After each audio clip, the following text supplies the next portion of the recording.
주님의 이름으로 축원합니다. 보이지 않아도 믿음으로 걷네.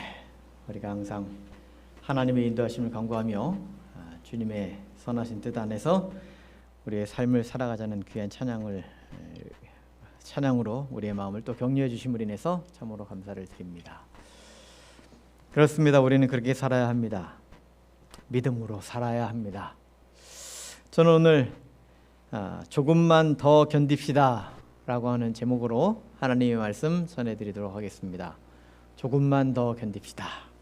히브리서 10장 32절로 39절 말씀 봉독해 드리겠습니다. 히브리서 10장 32절부터 39절 말씀입니다.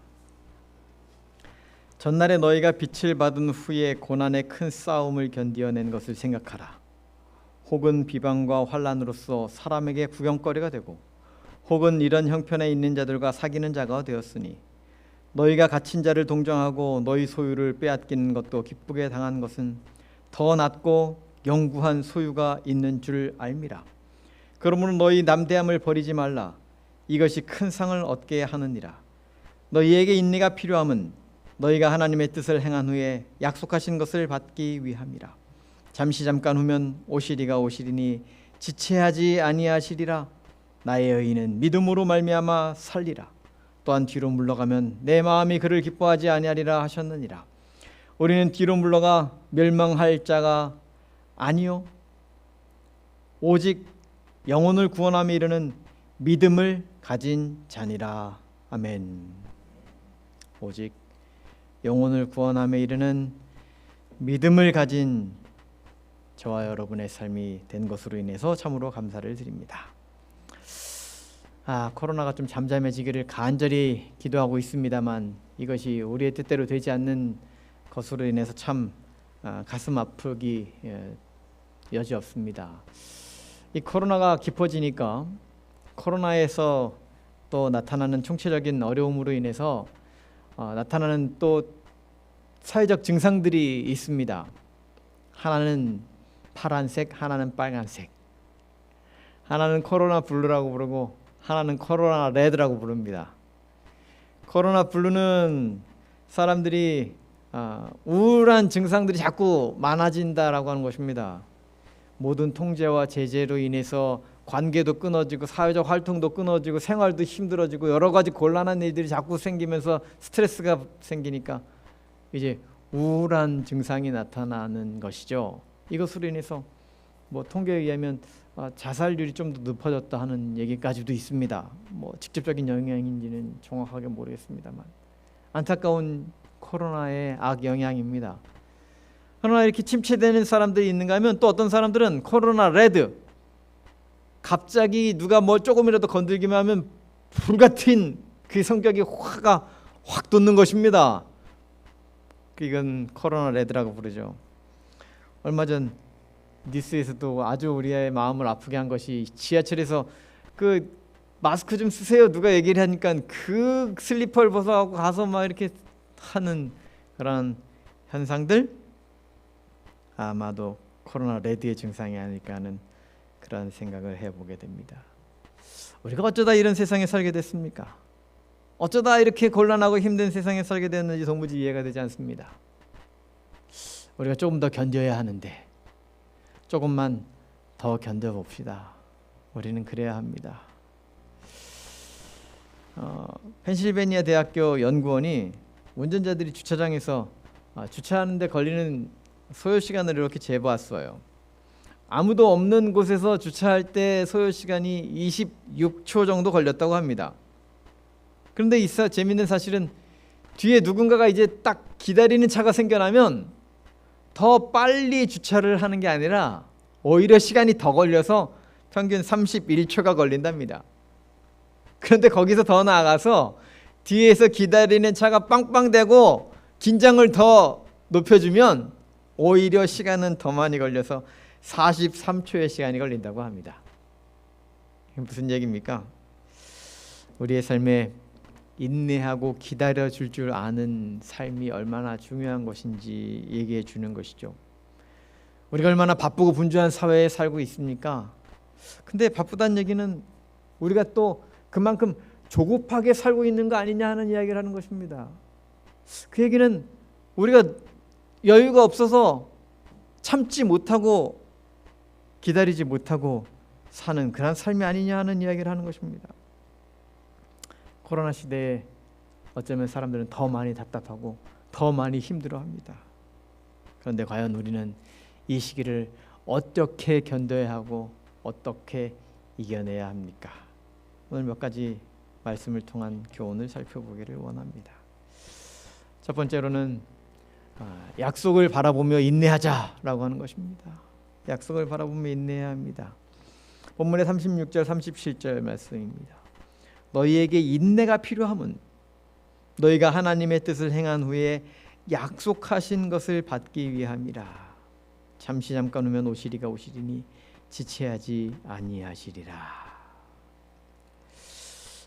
이 히브리 기자가 오늘날 우리가 이 코로나로 인해서 뭐 힘들게 살 것을 뭐 미리 예견한 것도 아닌데 우리에게 인내로 이런 어려운 시절을 잘 견뎌내라고 권면하고 있는 것입니다.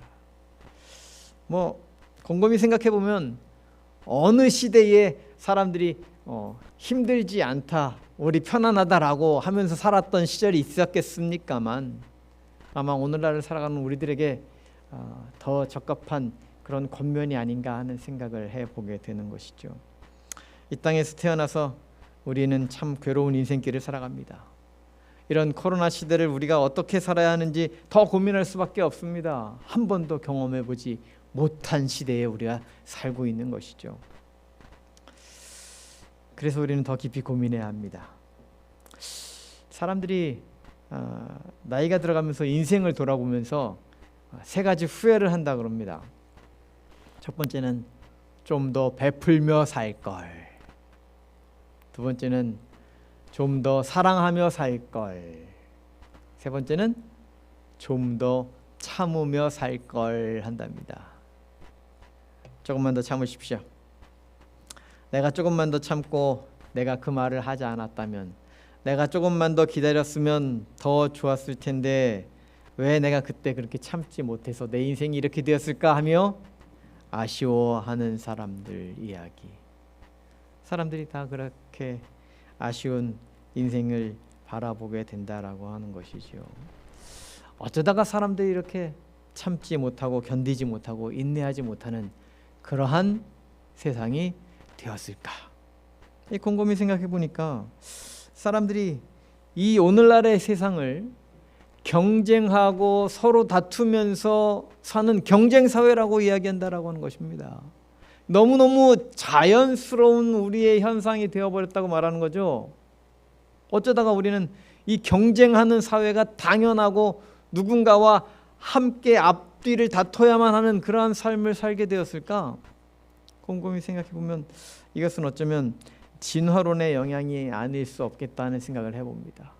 진화론에서는 인류의 발생과 또 생존에 대해서 아주 두 가지 큰 원칙을 이야기합니다. 하나는 적자 생존. 그 환경과 상황에 가장 적합하고 유능한 사람만 생존하게 된다는 것이죠. 그렇지 못한 퇴보한 사람들은 또 다 없어지는 것입니다. 두 번째는 약육강식. 강한 자는 살아남고 약한 자는 없어지는 것. 이것이 생존 전략이라고 하는 것을 이야기합니다. 과연 그런데 사람들의 삶이, 사람들이 살아가는 사회가 정말 적자 생존 약육강식 이렇게 살아야만 하는 것인가 하는 안타까움을 우리는 경험할 수밖에 없는 것이죠. 과연 정말 우리는 주변에 있는 모든 사람들을 나의 경쟁자로만 생각을 하고 그를 밀쳐내야만 내가 살아남는 그런 사회에서 우리는 살아야 하느냐라고 하는 것입니다. 공부를 잘해도 소용없어요. 어떻게 잘해야 돼요? 남들보다 잘해야 되는 거예요. 돈이 많아도 소용이 없어요. 얼만큼 많아야 돼요? 남들보다 많아야 되는 거예요. 내가 높은 명예를 가졌어도 소용이 없어요. 나보다 위에 누가 있으면 그 꼴을 보지 못하는 것입니다. 과연 우리는 이런 사회에서 어떤 모습으로 살아야 합니까? 우리는 어떻게 하면 남들에게 여유를 보여줄 수 있고, 어떻게 하면 우리는 참을 수 있고, 어떻게 하면 우리는 이 사회에서 정말 사람들에게 평안함을 끼쳐다 주는 그런 사람들이 될 수가 있는 것입니까? 그리스도인들이 인내하며 참을 수 있는 이유를 성경은 이렇게 이야기합니다. 요한일서 2장 25절, 그가 우리에게 약속하신 것은 이것이니 곧 영원한 생명이니라. 하나님께서 우리에게 영원한 생명을 약속해 주셨다라고 하는 것입니다.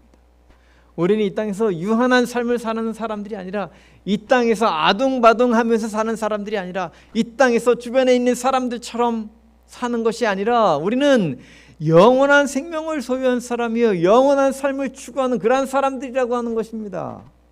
우리는 세상의 사람들과 같지 않은 목표를 가지고 살아가는 것이지요. 우리는 특별한 방향을 가지고 살아가는 것입니다. 세상의 사람들이 살아가는 방향대로 살지 않는 것입니다. 여러분 한번 생각해 볼까요? 내일 모레면 이제 추석이 다가옵니다.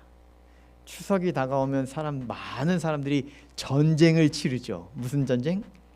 귀성전쟁. 근데 말씀입니다. 저 사진을 보십시오. 한쪽 편에 있는 차량들은 어때요? 전쟁을 치르느라고 서로 누가 먼저 갈까, 내가 조금이라도 먼저 갈 수 있으면 좋겠다고 저렇게 아둥바둥하면서 가지만, 어때요? 반대편 차량들은 전혀 그것과 관계없이 편안하게 평상시보다 더 빨리 목적한 곳을 갈 수 있다는 것입니다. 그럼 이것은 무슨 이야기하는 것입니까? 세상의 사람들과 똑같은 방향으로 달려가고 그들과 경쟁하고 그들과 목적지가 같다면 끊임없이 그 경쟁 사회에서 우리가 싸우면서 살아야 하는 것이죠. 그런데 말씀입니다. 우리의 삶의 방향이 그들과 같지 않다면, 남들은 다 귀성 행렬이 있을 때에 우리는 거꾸로 역귀성을 경험한다면, 우리는 여유롭게 마음도 편안하게 웃으며 가족들과 함께 주변에 있는 사람들과 행복을 나누면서 갈 수 있다는 것이지요. 똑같은 시간을 보내는데 어떤 사람은 치열한 삶을 살고 어떤 사람은 그렇지 않은 삶을 살아도 된다는 것입니다. 우리의 삶의 방향이 하늘을 향해야 하는 이유가 바로 여기에 있는 것입니다. 우리에게 약속하신 것은 이것이니 곧 영원한 생명입니다. 우리의 삶의 방향은 하늘을 향해 하는 것입니다. 우리의 삶의 방향은 영혼을 향해 하는 것입니다. 우리의 삶의 방향은 세상의 사람들과 달라야 하는 것이지요. 우리의 목표는 하나님을 향해야 하는 것입니다. 여러분, 우분투라고 하는 아프리카 단어를 알고 계십니까? 이 우분투라고 하는 단어는 아프리카 반투어로 내가 있으니 내가 있다라고 하는 뜻입니다. 네가 있으니 내가 있다는 것입니다. 네가 있어서 내가 존재할 수 있다는 것입니다. 이 우분투 이야기는 여러분 아마 잘 들어보셨을 것입니다. 아프리카에 한 인류학자가 가서 아프리카 사람들의 이 생각들을 연구하고 있었습니다. 그러다 한 부족 아이들을 모아놓고서 게임 하나를 제안했습니다. 저 앞에 있는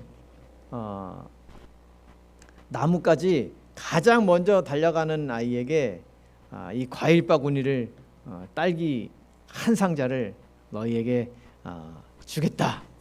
가장 먼저 달려간 사람 한 사람에게 주겠다라고 이야기하고 준비 시작 하고 알렸더니 이 아이들이 어떻게 해요? 무슨 약속이라고 딴 듯이 모두가 함께 손을 잡고 함께 웃으면서 즐겁게 그 목표 지점인 나무까지 달려가는 것입니다. 그리고는 그곳에 함께 둘러앉아서 맛있는 딸기를 행복하게 함께 먹었다는 것이지요. 그래서 이 인류학자가 물어봤습니다. 아니 1등한 한 사람에게 주겠다고 그랬더니 너희들은 왜 손을 잡고 그렇게 이상한 경기를 했니? 그랬더니 아이들이 똑같이 하는 말이 뭐예요? 우분투. 네가 있으니 내가 있다. 그러면서 한 아이가 이렇게 이야기하는 것입니다. 나머지 다른 아이들이 다 슬픈데 어떻게 나만 기분 좋을 수가 있는 거죠? 나머지 아이들이 다 슬픈데 어떻게 나만 기분 좋을 수 있는 거죠? 여러분 혹시 우리의 삶이 이와 거꾸로 반대된 삶을 살고 있지는 않았습니까? 나머지 다른 아이들이 다 슬퍼야 내가 기분이 좋은 삶을 혹시 우리는 추구하고 있지는 않았습니까? 남들을 다 이겨야 내가 기분이 좋고 행복한 그러한 시간들을 내가 경험해 보지는 않았습니까? 우리는 그들과 다른 삶을 살아야 한다는 생각을 해보게 되는 것입니다. 우리의 삶의 목표는 세상의 사람들과 달라야 하는 것입니다. 우리의 목표는 세상의 사람들과 달라야 하는 것입니다. 우리의 생각이 다른 사람들과 달라야 하는 것입니다. 그렇게 될 때에 우리의 삶의 방법도 다른 사람들과 달라진다라고 하는 것입니다. 우리가 이 세상에서 벌어지는 모든 상황 속에서 인내할 수 있는 것은 이렇게 힘들고 지치게 만드는 코로나의 상황에서도 우리가 다시 한번 힘있게 일어나고 다른 사람들에게 따뜻한 사랑을 베풀 수 있는 것은 우리에게는 하나님의 약속이 있고 우리에게는 영원한 소망이 있고 우리에게는 영원한 하늘나라가 보장되어 있다는 사실로 인해서 여러분 감사하면서 우리가 그렇게 삶을 살아갈 수 있게 되기를 간절히 바랍니다. 야고보서 5장 7절과 8절은 이렇게 얘기합니다. 그러므로 형제들아 주께서 강림하시기까지 길이 참으라. 보라 농부가 땅에서 나는 귀한 열매를 바라고 길이 참아 이른 비와 늦은 비를 기다리나니 너희도 길이 참고 마음을 굳건하게 하라. 주의 강림이 가까우니라. 그리스도인들이 기다리는 것은 늦은 비 성령의 역사인 것입니다. 그리스도인들이 기다리는 것은 주님의 재림의 날인 것입니다. 그리스도인들이 기다리는 것은 영생의 약속이 실현되는 바로 그 날이라고 하는 것이죠. 하나님께서는 우리에게 그 귀한 선물을 허락해 주시겠다고 약속하셨습니다. 그런데 더 감사한 것은 1등하는 한 사람에게만 주겠다고 하는 것이 아니라 경쟁하고 다투어야 한 사람에게만 선물로 허락하시는 것이 아니라 우리 모두에게 주시겠다고 약속하셨다라고 하는 사실입니다. 디모데후서 4장 8절 이제부로는 나를 위하여 의의 면류관이 예배되었으므로 주 곧 의로우신 재판장이 그날에 내게 주실 것이며 내게만 아니라 주의 나타나심을 사모하는 모든 자에게도니라. 주의 나타나심을 사모하는 모든 자에게 주시겠다고 약속하신 하늘의 축복, 영생의 약속이 저 여러분의 것이 되기를 간절히 바랍니다. 그래서 우리는 이 세상에서 힘들고 지치지만 쓰러지고 넘어져야 할 이유가 없는 사람들, 정말 어렵고 힘겹지만 다시금 일어나서 하늘을 향하여 달려갈 수 있는 사람들, 그래서 하나님을 우리의 아버지라 부르는 저와 여러분이 되어서 이 코로나 시절 힘들고 어려운 이 모든 어려운 일들을 잘 극복하고 힘차게 앞으로 전진해 나가는 저와 여러분의 삶이 되기를 간절히 바랍니다. 두 번째는 구원하는 믿음을 굳게 붙잡자라고 하는 것입니다. 38절 39절 말씀입니다. 나의 의인은 믿음으로 말미암아 살리라. 또한 뒤로 물러가면 내 마음이 그를 기뻐하지 아니하리라 하셨느니라. 우리는 뒤로 물러가 멸망할 자가 아니요 오직 영혼을 구원함에 이르는 믿음을 가진 자니라.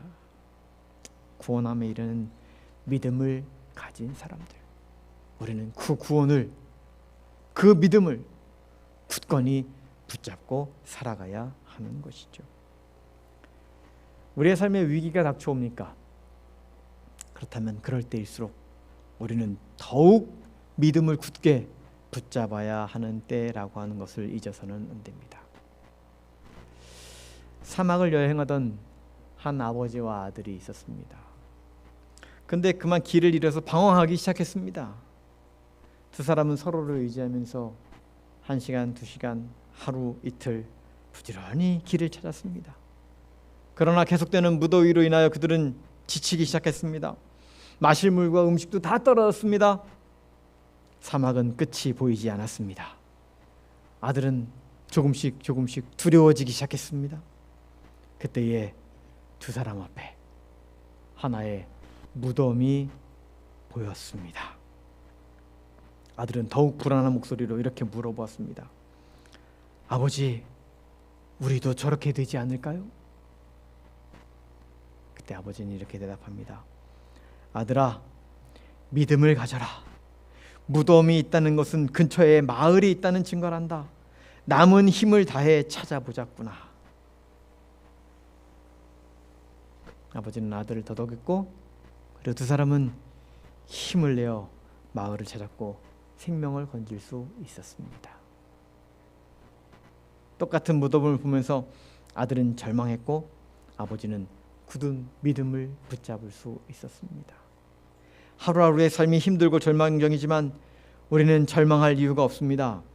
왜냐하면 우리는 믿음이 있는 사람들이기 때문이라고 하는 사실입니다.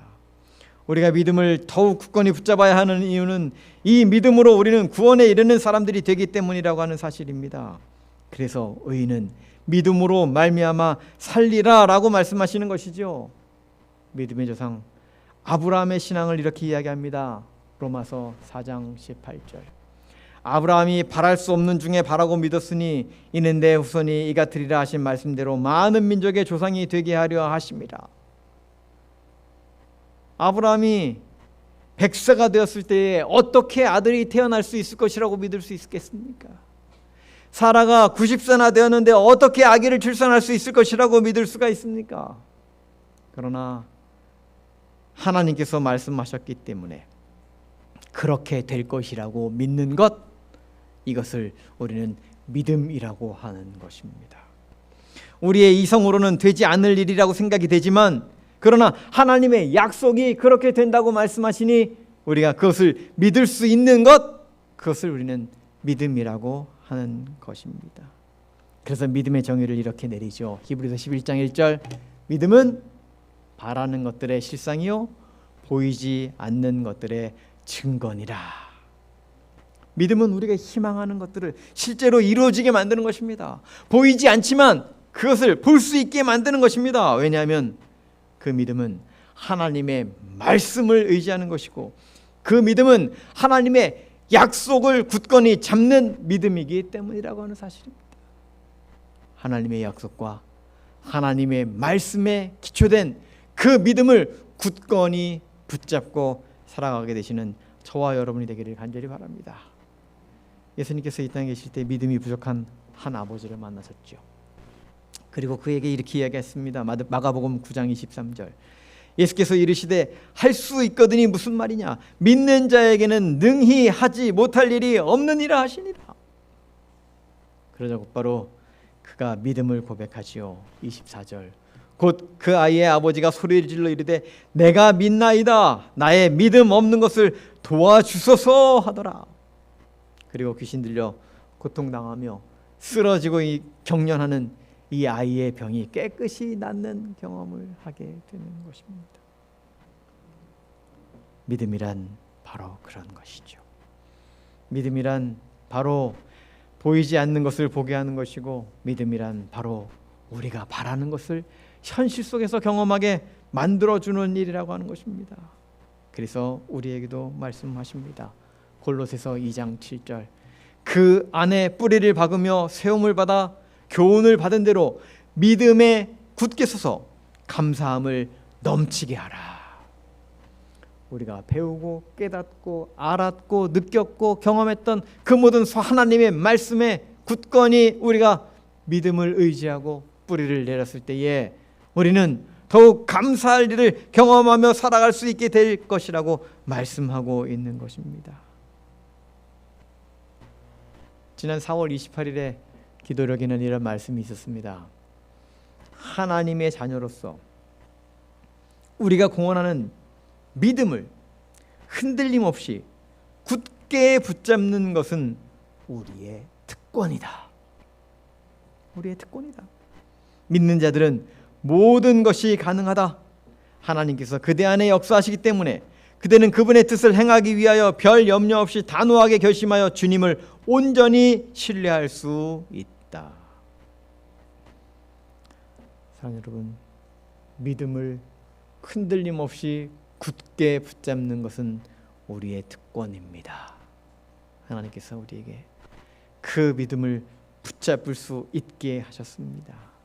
그 믿음이 우리가 이 어려운 시기를 잘 이겨내는 힘이 될 것입니다.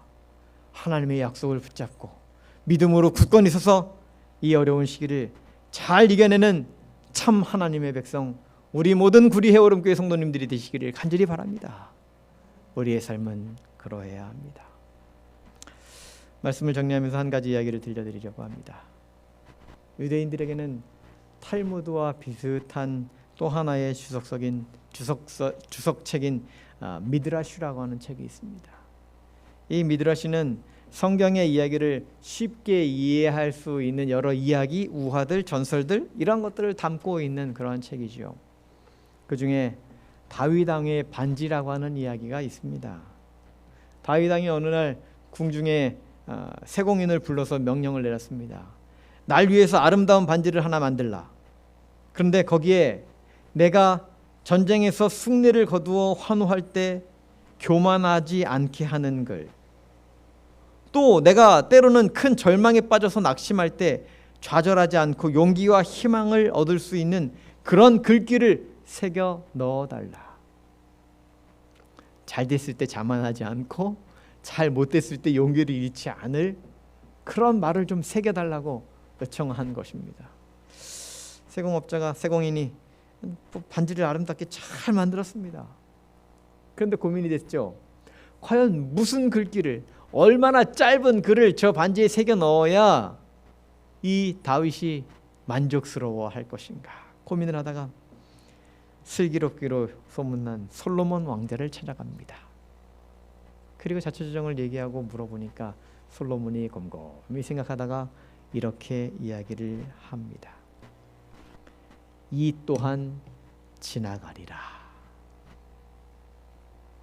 이 또한 지나가리라. 아마 여러분들이 많이 들어봤을 법한 이야기일 것입니다. 인생의 귀한 명언이라고 생각합니다. 이 또한 지나가리라. 그렇습니다. 이 또한 지나갑니다. 때로는 우리가 승승장구하여 교만하여 있을 때에도 기억해야 합니다. 그것도 지나갑니다. 그러나 힘들고 지치고 쓰러져 낭망스러운 그런 지경에 이를 때에도 기억하십시오. 이 또한 지나가는 일인 것입니다. 미국의 여류 시인인 렌터 윌슨 스미스는 목사의 딸로 태어나서 목사가 아내가 되어서 여러 찬송시를 썼습니다. 그 중에 하나가 이것 또한 지나가리라입니다. 큰 슬픔이 거센 강물처럼 내 삶에 밀려와 마음의 평화를 산산조각내고 가장 소중한 것들을 내 눈에서 영원히 앗아갈 때면 그대 가슴에 대고 말하라. 이것 또한 지나가리라. 끝없이 힘든 일들이 내 감사의 노래를 멈추게 하고 기도하기에도 너무 지칠 때면 이 진실의 말로 하여금 내 마음으로부터 슬픔을 사라지게 하고 힘겨운 하루의 무거운 짐에서 벗어나게 하라. 이것 또한 지나가리라. 이것 또한 지나갈 것입니다. 우리가 지금 경험하고 있는 이 코로나의 시대도 분명 지나갈 것입니다.